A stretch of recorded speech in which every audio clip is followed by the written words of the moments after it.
Hello, and welcome to day 3 in our web series. Today I'm going to be talking about the post-honeymoon phase. This phase is pretty dreaded and feared by some couples. Often it's a period that can make or break a relationship. So it is a phase where, we tend to take off those rose-colored glasses.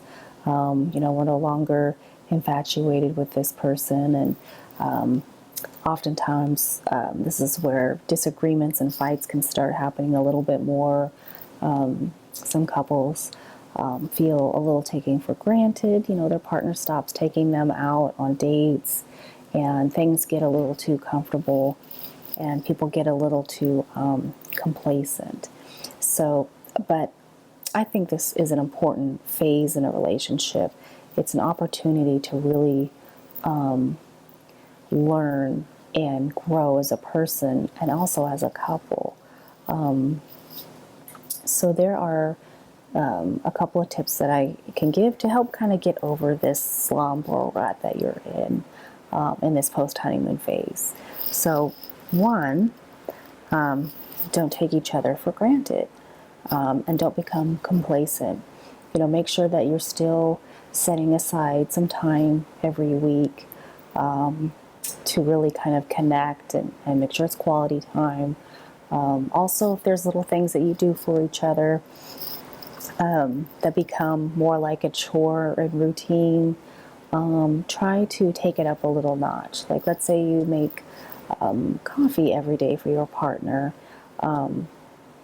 Maybe leave a little note in their lunch that says, "I love you," and kind of just remind yourself why you started this little routine to begin with. It's just a way of kind of showing, your affection, that you think about them and that you care about them. So it's good to just kind of remind yourself, of the little things that you do for each other, that kind of just show affection and show your love for one another. Number 2, give each other some space and time. Usually when we're in a relationship at first, we start to spend less and less time with our friends, or we kind of put aside our hobbies because we're very much just really focused on this new relationship and this new person.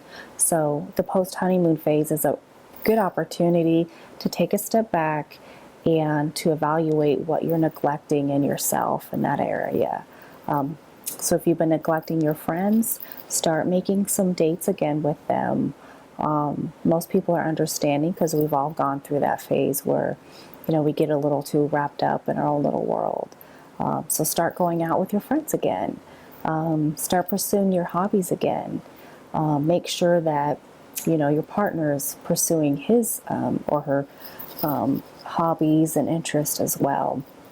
You don't have to spend every single, time off together. It's actually really, really healthy to give each other some space and pursue other interests. So the next one, realize no one is perfect. Obviously, this is a time where you're going to realize, taking those rose-colored glasses off, that your partner isn't perfect, and there's things that they do that drive you crazy, or maybe little habits or quirks that were once kind of, oh, cute, but now are kind of getting annoying. And you realize, no matter how many times you ask them to, pick up after themselves, maybe that they just can't seem to remember. So it's a good time to realize, like, okay, my partner's not perfect, but I'm not perfect either. And when you can, be forgiving of yourself and your mistakes, it makes it easier to forgive other people of their mistakes and imperfections. Number 4, reevaluate. So this is a period where you're no longer on your best behavior, and you really start to see the other person, and they see you as you really are. We maybe are not as patient as we used to be. Maybe we're not going along with everything our partner wants. This is a good time to kind of reevaluate and look to see if there was any red flags towards the beginning that we ignored are now going to be, really blaring spotlights. And we need to sit and think: is it important? Do I need to think about this seriously? For example, maybe your partner likes to drink every weekend. And at first it was fun because you guys had fun, but now it's kind of like, okay, not every weekend. They might have a problem, and that might need to be, faced.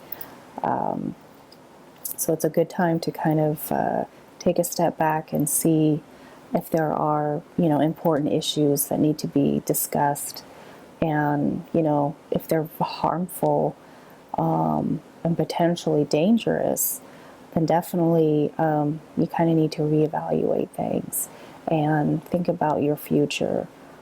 You definitely don't want to become someone's caretaker.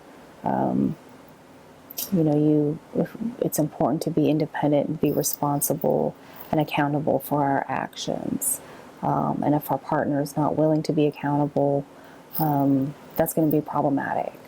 So, number 5, make gratitude list. So during really, really tough days, when you get frustrated, or maybe angry, or you've gotten a, fight, after you've cooled off, it's good to kind of just sit down, grab a piece of paper and pen, and think about, why you fell in love with this person to begin with. Make a list of all the things that you love about them, that you appreciate them. Maybe write down some memories that you guys had. So it's really good every now and then, even when you don't have tough days, every once in a while, to just let your partner know that you appreciate them and that you are grateful for everything they brought into your life, but also grateful for the person that they are. And number 6, choose your battles wisely. We don't want to make mountains out of molehills, and we don't want to fight with every mistake that our partner makes. Sometimes it's best just, if it's a one-time thing, not to make a big deal of it. Obviously, if it's a bad habit and it's annoying and it's, disrupts your quality of life, then that needs to be taken care of, sure. But if it's something smaller, you need to kind of learn to just kind of let go and go with the flow. Ask yourself, is this going to matter next week, or next year for that matter? And if not, then it's probably good just to, not worry about it. And the last one, number 7, is to be adventurous. So if you're feeling like life has become a tedious routine and you're feeling like you're in a rut and every day is looking the same, this is an important time to start to be adventurous.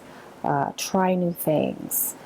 Depending on your budget, doesn't have to be a grandiose thing, but you can do anything from going away on a weekend to a place you've never been, or maybe looking at, if you both like to cook, finding some new recipe that you've never tried, maybe a completely different international dish, and give it a try. Maybe go on a new hike, or head out to the beach for the day, go on a day trip and build sandcastles and have fun and be silly.